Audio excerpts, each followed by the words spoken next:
Taste the Daily. He is brilliant. ஆனா அடிக்கடி ரொம்ப டயர்ட் ஆயிடுறான். Lion Date Syrup நோய் எதிர்ப்பு சக்தி அதிகமா இருக்கு. தினமும் 2 ஸ்பூன். திருநெல்வேலி மாவட்டத்தில் புதிய திட்டப்பணிகளுக்கு அடிக்கல் நாட்டு விழா, முடிவுற்ற திட்டப்பணிகளுடைய திறப்பு விழா மற்றும் அரசு நலத்திட்ட உதவிகள் வழங்கக்கூடிய விழாவில் கலந்து கொண்டு சிறப்பித்துக் கொண்டிருக்கக்கூடிய மாண்புமிகு சட்டப்பேரவையுடைய தலைவர் திரு அப்பாவு அவர்களே,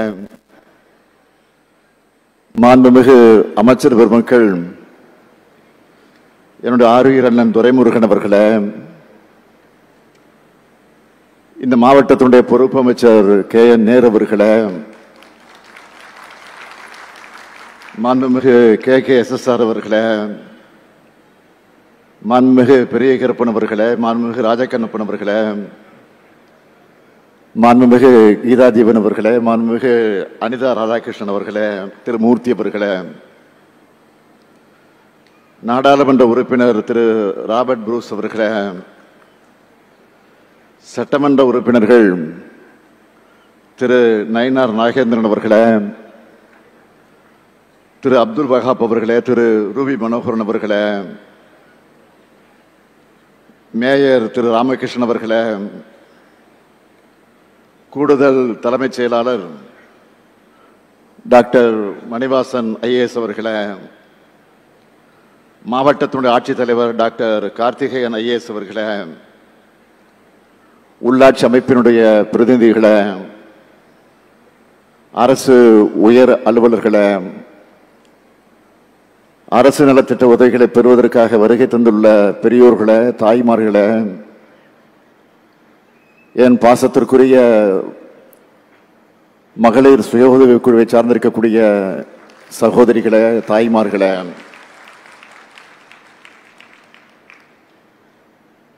பத்திரிகை மற்றும் ஊடகத்துறையை சார்ந்திருக்கக்கூடிய நண்பர்களே,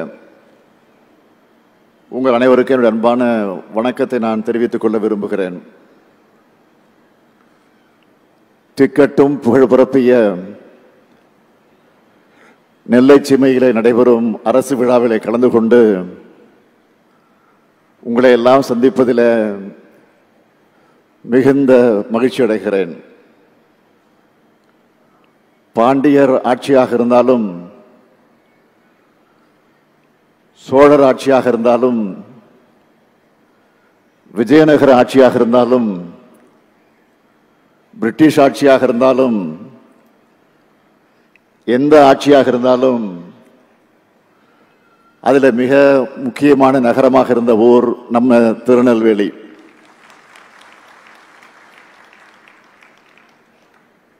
இந்தியாவே அடிமைப்பட்டு நெளிஞ்சிட்டு இருந்தப்போ ஆங்கிலேயருக்கு எதிராக புரட்சி பூபாலம் பாடின மாவீரன் காத்தப்ப புலித்தேவன் பிறந்த மண் இந்த நெல்லை மண். ஓராண்டு ஈராண்டு அல்ல, 17 ஆண்டுகள் வெள்ளையருக்கு எதிராக படை நடத்தின பாளையக்காரர் தான் பூலித்தேவன். அந்த பூலித்தேவனுக்கு நெல்கட்டும் சேவல்ல நினைவு மண்டபம் அமைச்சவர் நம்ம தலைவர் கலைஞர் அவர்கள். நெல்லையின் அடையாளங்கள்ல முக்கியமானது 7ஆம் நூற்றாண்டுல நின்ற சீர் நெடுமாற பாண்டியரால் கட்டப்பட்ட நெல்லையப்பர் கோயில். இப்படி பாரம்பரியமிக்க கோயில 700 ஆண்டுகளுக்கு பிறகு புதுப்பிச்சு திருப்பணிகளை செஞ்சவர் நம்முடைய முதலமைச்சராக இருந்த தலைவர் கலைஞர் அவர்கள். அதே போல நம்ம ஆட்சியில தான் நெல்லையப்பர் கோயிலை பூட்டி கிடந்த மேற்கு வடக்கு தெற்கு வாசல்கள் திறக்கப்பட்டது. அதேபோல் வரும் நவம்பருக்குள் கோயிலின் வெள்ளித்தேர் ஓடும். தலைநகர் சென்னை பகுதியில் மையப்பகுதியில் அண்ணா மேம்பாலம் அமைச்ச மாதிரி நெல்லையில் 1973ஆம் ஆண்டு ஈரடுக்கு பாலம் அமைச்சு அதற்கு திருவள்ளுவர் பாலம்னு பெயர் சூட்டினவர் முதலமைச்சராக இருந்த தலைவர் கலைஞர் அவர்கள். செல்லபாண்டியன் பெயரில் பாலமும் கழக ஆட்சியில தான் அமைக்கப்பட்டுச்சு. 1965ஆம் ஆண்டு தமிழ் மொழி காக்க மாபெரும் போர் தமிழ்நாட்டில் நடந்தப்போ அதை தூண்டினதாக தேசிய பாதுகாப்பு சட்டத்தின் கீழ் கைது செய்யப்பட்ட தலைவர் கலைஞர் அவர்கள் பாளையங்கோட்டை சிறையில் தான் அடைக்கப்பட்டார். அதுக்கு அடுத்து தேர்தலில் திமுக ஜார்ஜி கோட்டையை பிடிச்சது என்பது வரலாறு. தமிழோட வரலாற்று பெருமைக்கும் இந்த நெல்லை மண் தான் அடையாளம். தமிழர்களுடைய தொன்மையை நிலைநாட்டி வர்ற அரசா நம்ம திராவிட மாடல் அரசு செயல்பட்டு வருது. அதை மெய்ப்பிக்கிற ஆய்வுகளை தமிழ்நாடு தொல்லியல் துறை மூலமா நாம தொடர்ந்து செஞ்சுட்டு வரோம். அந்த ஆய்வுகள் பல்வேறு திருப்பு முனைகளை உருவாக்கிட்டு வருது. தமிழ்நாட்டில் நகர நாகரிகமும் எழுத்தறிவும் கிமு 6ஆம் நூற்றாண்டிலேயே தொடங்கியாச்சுன்னு கீழடி அகழ்வாய்வு முடிவுகள் மூலமா நிறுவி இருக்கிறோம். இரும்பின் தொன்மையானது 5300 ஆண்டுகளுக்கு முன்னால் அப்படிங்கிற வரலாற்றை சில வாரங்களுக்கு முன்ன நான் உலகத்துக்கே அறிவிச்சோம். இந்த மாவட்டத்தில்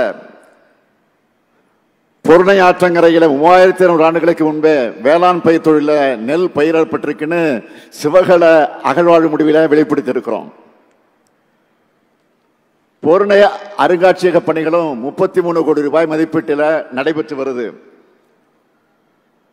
வர்ற ஏப்ரல் மாசத்துக்குள்ள பணிகள் முடிவு வர இருக்கு. இப்படி தமிழர்களுடைய வரலாற்று பெருமைக்கு அடையாளமாகவும் வரலாற்று தொன்மையும் வீரமும் மிகுந்த நெல்லை மாவட்டத்தில் இந்த அரசு விழாவை எழுச்சியோடு இங்க வந்து அமர்ந்தவுடன் நம்முடைய நீர்வளத்துறை அமைச்சர் துரைமுருகன் அவர் சொன்னார்கள், என்னப்பா இது மாநாடு போல இருக்கிறது என்று சொன்னார். ஆக இதை பிரம்மாண்டமாக ஏற்பாடு செஞ்சிருக்கக்கூடிய நகராட்சி நிர்வாகத்துறை அமைச்சர், இந்த மாவட்டத்துடைய பொறுப்பு அமைச்சர் மாண்புமிகு கே.என். நேரு அவர்களுக்கு என்னுடைய மனமார்ந்த நன்றியை நான் தெரிவிச்சுக்கிறேன். அமைச்சர் நேரு அவர்களை பொறுத்த வரைக்கும் எதையும் பிரம்மாண்டமாக நடத்தித்தான் அவருக்கு பழக்கம். சின்னதெல்லாம் சின்ன மாதிரி எல்லாம் அவருக்கு நடத்த தெரியாது, வராது. அதே போல எல்லா மாவட்டத்தையும் தன்னுடைய சொந்த மாவட்டமாக நினைக்கிற பரந்த உள்ளம் கொண்டவர் அமைச்சர் நேரு அவர்கள். திருச்சி மண்டலத்தை வளர்த்தெடுத்த அமைச்சர் நேருவுக்கு முதல்ல சேலம் மாவட்ட பொறுப்பை வழங்கணும். சேலத்தை சீர் செஞ்சார். அடுத்து நெல்லைய வழங்கின, நெல்லைய நேர் செஞ்சிருக்கிறார் நேரு. ஏராளமான திட்டங்களை உருவாக்கி அதுக்கான நிதிகளையும் பெற்று உரிய காலத்துக்கு முன்னதாக திட்டங்களை முடிச்சு காட்டி நெல்லை மாவட்டத்தை சீர்மிகு நெல்லையா மாத்திட்டு வர்ற அமைச்சர் நேரு அவர்களுக்கும் இந்த மாவட்டத்தினுடைய நிர்வாகத்துக்கும் என்னுடைய மனமார்ந்த பாராட்டுகளும் வாழ்த்துக்களும்.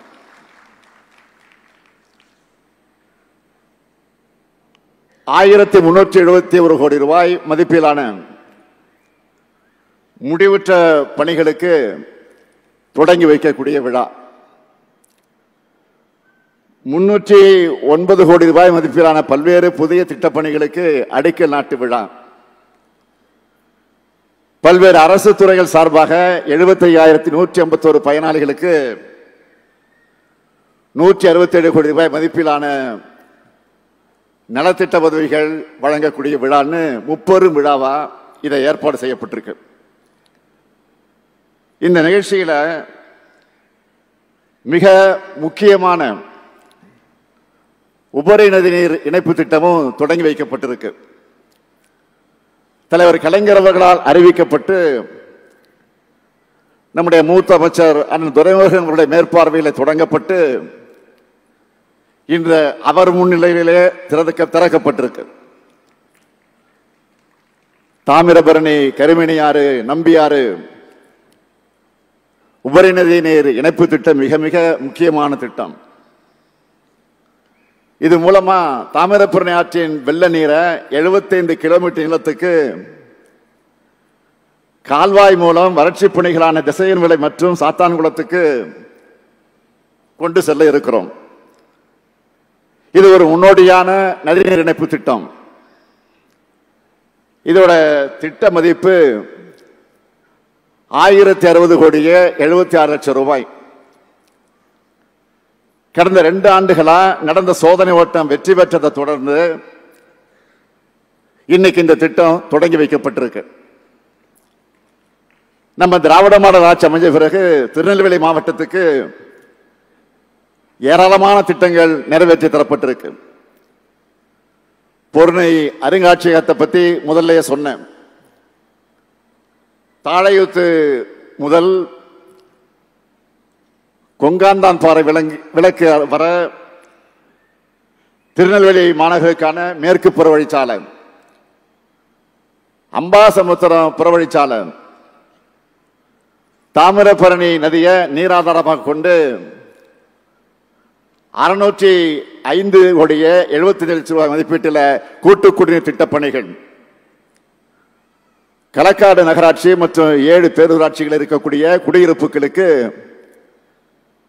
423 கோடியே 13 லட்சம் ரூபாய் மதிப்பீட்டில் கூட்டு குடிநீர் திட்டப் பணிகள் ஆகியவை நடந்து கொண்டிருக்கிறது. திருநெல்வேலி மாவட்டத்தில் 2021-22 முதல் டிசம்பர் 2024 வரை 5 கூட்டு குடிநீர் திட்டங்கள் 405 கோடி ரூபாய் 68 லட்சம் ரூபாய் மதிப்பீட்டில் நிறைவேற்றப்பட்டு 115 குடியிருப்பு பகுதிகள் பயன்பெறக்கூடிய வகையில் நிறைவேற்றப்பட்டிருக்கு. திருநெல்வேலி மாநகராட்சியில் பாதாள சாக்கடை திட்டம், முரப்பநாடு கூட்டு குடிநீர் திட்டப் பணிகள் நடந்துட்டு வருது. மணிமுத்தாறு அணை பூங்கா பகுதியில்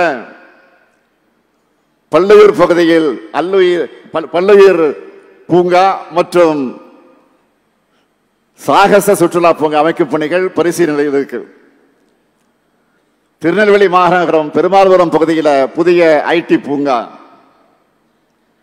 வள்ளியூர்ல மாவட்ட தலைமை மருத்துவமனை, திருநெல்வேலி மருத்துவக் கல்லூரியில மருத்துவமனையில் 50 படுக்கைகள் கொண்ட தீவிர சிகிச்சை பிரிவு மற்றும் ஆய்வகம், திருநெல்வேலி மருத்துவ கல்லூரியில் இதயம், நரம்பு, சிறுநீரகம் மற்றும் கல்லீரல் நோய்களுக்கான உயர் சிறப்பு மருத்துவ பிரிவு, அம்பாசமுத்திரத்தில் அரசு மருத்துவமனையில் கூடுதல் கட்டடம், மேலப்பாளையம் அரசு மருத்துவமனையில் தாய் மற்றும் குழந்தை பராமரிப்பு பிரிவு, என்சிடி பிளாக் மற்றும் டயாலிசிஸ் பிரிவு, பாளையங்கோட்டை வட்டம் முத்தூர் கிராமத்தில் புதிய சிட்கோ தொழிற்பேட்டை, மானூர் வட்டம் மதவக்குறிச்சியில் அரசு கலைக்கல்லூரி, காணி பழங்குடியின மக்களோட நீண்ட நாள் கோரிக்கையான விக்கிரமசிங்கபுரம் நகராட்சிக்குட்பட்ட காரையாறு சின்னமயிலாறு இடைய தாமிரபரணி ஆற்றை கடக்க இரும்பு பாலம் என இப்படி பல திட்டப்பணிகள் முடிக்கப்பட்டிருக்கு. இன்று காலையில் தினசரி பத்திரிகையில் பல்வேறு கோரிக்கைகளை படிச்சு பார்த்தேன், செய்திகளாக போட்டிருக்கிறாங்க. நல்ல எண்ணத்தோடு சில பேர் போட்டிருக்கிறாங்க, கெட்ட எண்ணத்தோடு சில பேர் போட்டிருக்கிறாங்க. அது வேறு, எந்த செய்தியாக தான் நான் படிப்பதை தவறுதில்லை. ஆகவே உங்களை பார்க்க இவ்வளவு தூரம் வந்திருக்க நான் புது அறிவிப்புகளை அறிவிக்காம நான் போக முடியுமா? இங்கிருந்து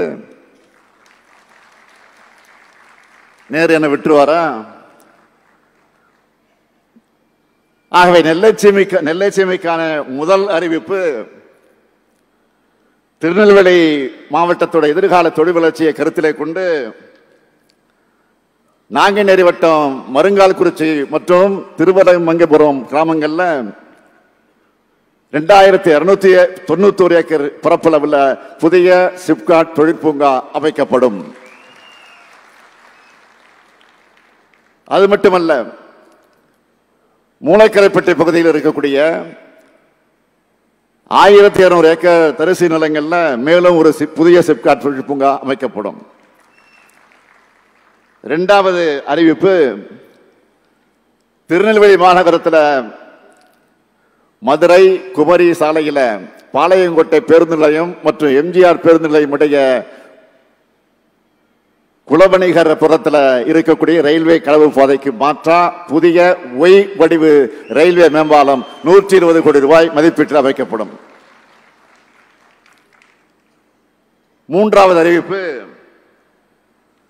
திருநெல்வேலி மாநகராட்சியில் புதிய கழிவுநீர் சுத்திகரிப்பு நிலையம் அமைக்கப்பட்டு அதிலிருந்து சுத்திகரிக்கப்பட்ட நீரை சிப்காட் கங்கை கொண்டான் தொழிற்சாலைகளுக்கும் மற்ற தொழில் பூங்காக்களுக்கும் பயன்படுத்த திட்டம் செயல்படுத்தப்படும்.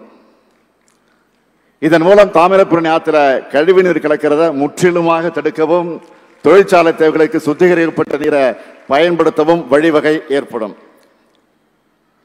நாலாவது அறிவிப்பு, பாளையங்கோட்டை அம்பாசமுத்திரம் சாலை மேலப்பாளையம் பகுதியில் 9 கோடி ரூபாய் மதிப்பீட்டில் நெடுஞ்சாலைத்துறை மூலம் 4 வழிச்சாலையா விரிவாக்கம் செய்யப்படும். ஐந்தாவது அறிவிப்பு, அம்பாசமுத்திரம் வட்டம் அருள்மிகு பாபநாச சுவாமி திருக்கோயிலுக்கு வர்ற பக்தர்களுக்கு பல்வேறு உள்கட்டமைப்பு வசதிகள் ஏற்படுத்த 5 கோடி ரூபாய் மதிப்பீட்டில் மேம்படுத்தப்படும். ஆறாவது அறிவிப்பு,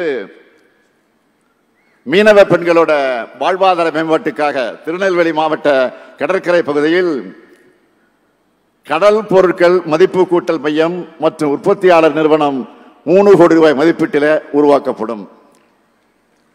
நான் இப்ப அறிவித்த திட்டங்களுக்கெல்லாம் விரைவில் அரசாணை வெளியிடப்பட்டு பணிகள் தொடங்கும்.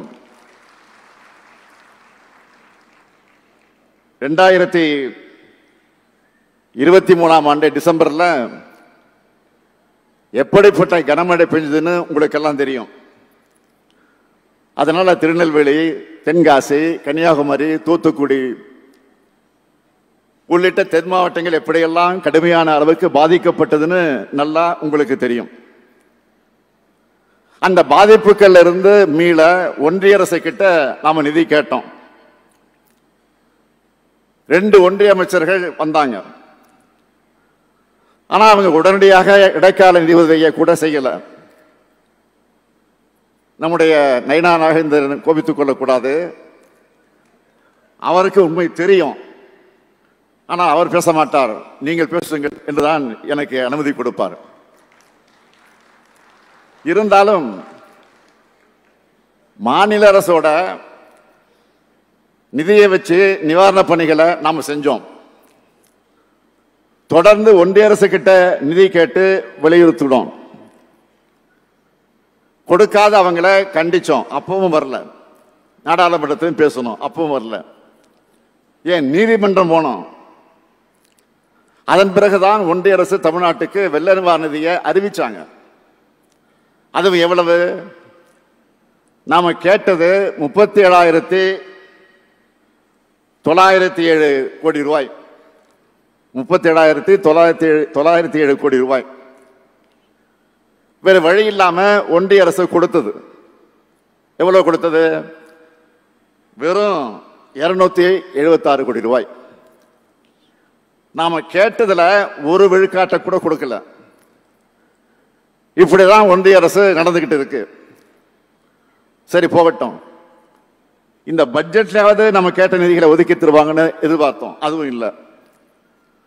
தமிழ்நாட்டுக்கு நிதியும் கிடையாது, நீதியும் கிடையாதுன்னு ஒதுக்கிட்டாங்க. மீண்டும் மீண்டும் வஞ்சிக்குது ஒன்றிய பாஜக அரசு. அவங்களை பொறுத்த வரைக்கும் கூட்டணியில் இருக்கக்கூடிய மாநிலங்களுக்கும் எலெக்ஷன் வரக்கூடிய மாநிலங்களுக்கு மட்டும்தான் அறிவிப்புகளையும் நிதியும் கொடுப்பாங்க. அதனால்தான் நாம கேட்கிறோம். என்ன கேட்கிறோம்? இந்தியாவோட வரைபடத்தில் மட்டும் தமிழ்நாடு இருந்தா போதுமா? அரசாங்கம் வெளியிடக்கூடிய நிதி அறிக்கையில இருக்க வேண்டாமா? ஒன்றிய அரசோட திட்டங்கள்ல தமிழ்நாட்டின் பெயர் இருக்க வேண்டாமா? தமிழ்நாட்டுக்கு சிறப்பு திட்டங்கள் அறிவிக்க வேண்டாமா? தேர்தல் நேரத்தில் வாக்கு கேட்க மட்டும் தமிழ்நாட்டுக்கு வந்தா போதும்னு நினைக்கிறாங்களா? இப்படி நாம் கேட்கிற கேள்விகள் எதுக்கும் பாஜக கிட்ட இருந்த எந்த பதிலும் வராது. திருநெல்வேலி அல்வான்னா உலகமே ஃபேமஸ். ஆனா இப்போ மாநிலங்களுக்கு ஒன்றிய அரசு தர அல்வா தான் அதை விட ஃபேமஸா இருக்கு. நம்ம திராவிட மாடல் அரசை பொறுத்த வரைக்கும் ஒன்றிய அரசை பொருட்படுத்தாம நமக்கு நாமே தமிழ்நாட்டை மேம்படுத்திட்டு வரோம். அதனால்தான் ஒன்றிய அரசு வெளியிடுகிற எல்லா புள்ளி விவரங்கள்லையும் முன்னிலையில் இருக்கிறோம். அதுக்கு காரணம் வாக்களிச்ச மக்களான உங்களுக்கு நாங்கள் உண்மையாக இருக்கிறோம். ஒன்றிய அரசு மேல குறை சொல்லிட்டு எந்த திட்டத்தையும் உருவாக்க நாங்கள் விட்டுடல. நாளுக்கு நாள் புது திட்டங்கள் வந்துகிட்டே இருக்கு. நாங்க உருவாக்கிக்கிட்டே இருப்போம்.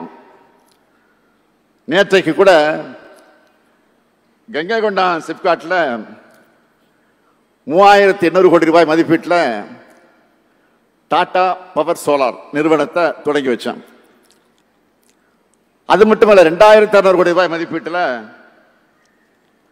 விக்ரம் சோலார் நிறுவனத்துக்கு அடிக்கல் நாட்டி இருக்கிறேன். இதுல டாடா பவர் சோலார் நிறுவனத்துக்கு நாம ஆட்சிக்கு வந்து 4/7/2002 புரிந்துணர்வு ஒப்பந்தம் MOU புரிந்துணர்வு ஒப்பந்தம் போட்டு 20/10/2022 அடிக்கல் நாட்டி நேற்று, அதாவது 2 ஆண்டுல திறந்து வச்சிருக்கிறோம். அந்த தொழிற்சாலை மூலம் மட்டும் 4000 பேருக்கு வேலை வாய்ப்பு கிடைக்குது. அதுல முக்கியமானது என்னன்னு கேட்டா 80% பேர் பெண்கள். அந்த நிறுவனத்துக்கு நான் போனப்போ அங்கிருந்த ஒரு பெண் தொழிலாளர் என்கிட்ட சொன்னது, அப்பா எங்க ஊர்ல எவ்வளவு பெரிய தொழிற்சாலையை கட்டி எங்களுக்கு வேலை கொடுத்திருக்கீங்க, நன்றின்னு அந்த மகள் சொன்ன போது நான் நெகிழ்ந்து போனேன். அதே மாதிரி விக்ரம் சோலார் நிறுவனத்தை பொறுத்த வரைக்கும் கடந்த ஆட்சி புரிந்துணர்வு ஒப்பந்தம் MOU போட்டிருந்தாலும் அதுக்கு பிறகு அவங்க எந்த முயற்சியும் செய்யல. அதை பத்தி கவலையே படல. ஆனா நாம அரசு ஆட்சி பொறுப்பேற்ற பிறகு தமிழ்நாட்டு சூழ்நிலையை விளக்கி உறுதி கொடுத்து அந்த நிறுவனத்தை அழைச்சிக்கிட்டு வந்திருக்கிறோம். அதுலயும் 2500 பேருக்கு வேலை கிடைக்க போகுது. நான் இப்பவே சொல்றேன், அங்கேயும் பெரும்பகுதி மகளிருக்குத்தான் வேலை வாய்ப்பு. இப்படி சொல்றதுனால இந்த மாவட்ட ஆண்களுக்கு கொஞ்சம் பொறாமை கூட வரும். உண்மையை சொன்னா, ஒரு பெண் கல்வி பெற்று பொருளாதார சுதந்திரம் அடைஞ்சா அந்த குடும்பத்தோட தலைமுறையே உயர்ந்து இருக்கும். அதனாலதான் என்னுடைய ஆட்சியில மகளிருக்கான திட்டங்களை பார்த்து பார்த்து நாங்க செஞ்சுக்கிட்டு இருக்கிறோம். இன்னைக்கு விவசாயிகள் பயன்பெறக்கூடிய வகையில் 77 கோடி ரூபாய் மதிப்பீட்டில் மெகா உணவு பூங்காவையும் அதே சிப்காட்டில் திறந்து வச்சிருக்கிறேன். அதன் மூலம் 1000 தொழிலாளர்களுக்கு வேலை வாய்ப்பு கிடைக்கும். என்னுடைய இந்த ஆட்சியில நவீன தொழில்களை மையமா தமிழ்நாட்டை உயர்த்தணும். சென்னை, கோவை மட்டும் இல்லாம தென் தமிழ்நாட்டில் பிரம்மாண்ட தொழிற்சாலைகள் நிறைய அமையணும். லட்சக்கணக்கான இளைஞர்களுக்கு, குறிப்பா பெண்களுக்கு சிறந்த வேலைவாய்ப்புகளை உருவாக்கணும். இதுதான் என்னுடைய இலக்கு. அதை முன்னுரிமையாக கொண்டுதான் திட்டங்களை தீட்டி முதலீட்டாளர்களுக்கு ஊக்கம் தந்து புதிய வரலாற்றை நம்ம திராவிட மாடல் ஆட்சி படைச்சுக்கிட்டு இருக்கு. படித்த இளைஞர்களுக்கு இங்கேயே நல்ல வேலை கிடைக்கிறத உறுதி செய்வோம். இந்த தென்பாண்டி சீமையை தொழில் வளர்ச்சி நிறைந்த சீமையா மாத்தினது இந்த முத்துவேல் கருணாநிதி ஸ்டாலின் ஆட்சின்னு வருங்காலம் சொல்லும். அந்த அளவுக்கு வலுவான அடித்தளத்தை உருவாக்கி இருக்கிறேன். உலக அளவிலான முதலீட்டாளர்களாக இருந்தாலும், இந்தியாவோட முன்னணி தொழில் நிறுவனங்களாக இருந்தாலும் அவங்கள நான் சந்திச்சா எங்க தென் மாவட்டங்களில் தொழில் தொடங்க வாங்கினது அப்படிதான் நான் கேட்பேன். நான் மட்டுமல்ல, நம்முடைய அமைச்சர்கள், அதிகாரிகள் தென் மாவட்டங்களில் முதலீடு செய்ய பரிசீலனை செய்யுங்கன்னு தான் நாங்கள் வேண்டுகோளை வச்சுக்கிட்டு வரோம். அடுத்த 5 ஆண்டுகளில் தென் மாவட்டங்களுடைய வளர்ச்சி என்பது புலி பாய்ச்சலாக இருக்கும். நெல்லை, தூத்துக்குடி, விருதுநகர் போன்ற பகுதிகளின் முகமே மாறக்கூடிய அளவுக்கு முன்னேற்றமானது பிரம்மாண்டமாக இருக்கணும் என்பதுதான் என்னுடைய கனவு. அது நிச்சயம் நினைவாகும். ஒரு பக்கம் இப்படி நான் உழைச்சிக்கிட்டு இருந்தா, இன்னொரு பக்கம் தமிழ்நாட்டு வளர்ச்சிக்கு எதிரானவங்க நம்ம மேல அவதூறுகளை அள்ளி வீசுறாங்க, ஆட்சிக்கு களங்கம் ஏற்படுத்துறாங்க. அவங்களுக்கு பதிலுக்கு பதில் பேசி நேரத்தை நான் வீணடிக்க விரும்பல. நம்முடைய நேரத்தை ஆக்கப்பூர்வமான பணிகளுக்கு செலவிடணும், அப்படிதான் நான் நினைக்கிறேன். விஷக்கிருமியோட அக்கப்போர் ஊற்றல்கள் எல்லாம் காலப்போக்கில் காணாமல் போயிடும். இப்படி எத்தனையோ பேரை நாம இந்த அரை நூற்றாண்டுக்கு மேலான வகையில் என்னுடைய வாழ்க்கையில பார்த்துட்டு தான் இருக்கிறேன்.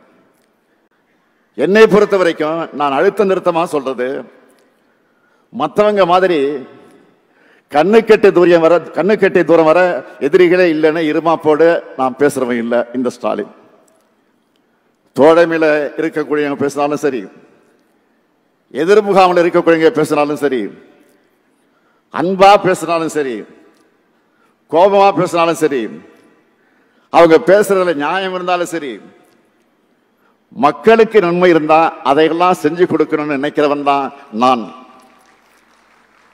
நமக்கு எதிராக பேசிட்டாங்கன்னு காழ்ப்புணர்வோடு நடந்துக்கிறவன் இல்லை நான். எனக்கு தமிழ்நாடும் தமிழ்நாட்டு மக்களும் வளரணும், அவ்வளவுதான். நம்ம வளர்ச்சியை பொறுத்துக்க முடியாம தான் நம்ம ஆட்சிக்கு களங்கம் ஏற்படுத்த சமூக வலைத்தளங்கள்ல ஒவ்வொரு செய்தியும் எப்படியெல்லாம் திரிக்கிறாங்க, கருத்துருவாக்க செய்யறாங்க. அவங்களுடைய நோக்கம் ஒண்ணுதான், திமுகவை எப்படி அழிக்கலாம், தமிழ்நாட்டோட வளர்ச்சியை எப்படி கெடுக்கலாம். ஏன்னா அவங்களுடைய நீண்டகால திட்டத்துக்கு தடையா இருக்கிறது நம்முடைய திராவிட மாடல் ஆட்சி தான். அவங்களால இதை பொறுத்துக்க முடியல. இந்த ஆட்சி இருக்கிறதுனால தான் தமிழ்நாட்டை முன்னேற்ற திட்டங்கள் எல்லாம் செயல்படுத்துறாங்க, உண்மையான வரலாற்றை தோண்டி எடுக்கிறாங்க, மொழி உணர்வு, கல்வி உரிமை, மாநில உரிமைன்னு பேசுறாங்க. அவங்களுக்கு இதெல்லாம் நம்ம பார்த்தா பிடிக்கல. நான் உறுதியோடு சொல்றேன், தமிழ்நாட்டுக்கு பக்கபலமா திமுக ஆட்சி எப்பவும் இருக்கும். திமுகவுக்கு பக்கபலமா தமிழ்நாட்டு மக்களாக இருக்கக்கூடிய நீங்களும் எப்பவும் இருப்பீங்க. அவங்க என்ன சதித்திட்டம் தீட்டி நேரடியாக வந்தாலும் சரி, அது துரோகிகளை துணைக்கு அழைச்சிட்டு வந்தாலும் சரி, அதை நாம நிச்சயம் முறியடிப்போம். ஏன்னா நாம தந்தை பெரியாரின் வழி வந்தவங்க, பேரறிஞர் அண்ணாவின் வழி வந்தவங்க, தமிழக தலைவர் கலைஞருடைய வழி வந்தவங்க. கொண்டிருக்கும் கொள்கையாலும் செஞ்சிருக்கக்கூடிய சாதனைகளாலும் நாம தான் தமிழ்நாட்டை என்றென்றைக்கு மாள்வோம். அதுக்கு எப்பவும் உங்களுடைய துணை வேணும். அதற்கான ஆதரவை தொடர்ந்து நீங்கள் தர வேண்டும் என்று கேட்டு விடைபெறுகிறேன். நன்றி, வணக்கம். மாண்புமிகு அவைத்தலைவர் அவர்களே, உலக மக்கள் தொகையில் 20% மக்கள் தொகையை கொண்ட இந்தியா உலக